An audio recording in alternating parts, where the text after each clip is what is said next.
मित्रांनो, या प्रकारचे गणित जर एक्झाममध्ये आले तर या पद्धतीने सोडवावे. सर्वात पहिले 39 गुणिला या संख्या किती आहेत ते मोजायचे. 1 2 3 4 5. 39 गुणिला 5 करायचे, 195 येतात. नंतर या संख्यांची बेरीज करावी.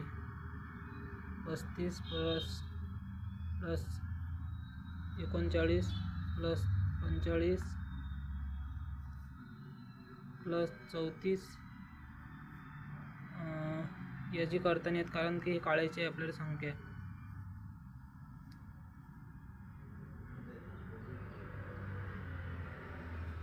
अं, 153.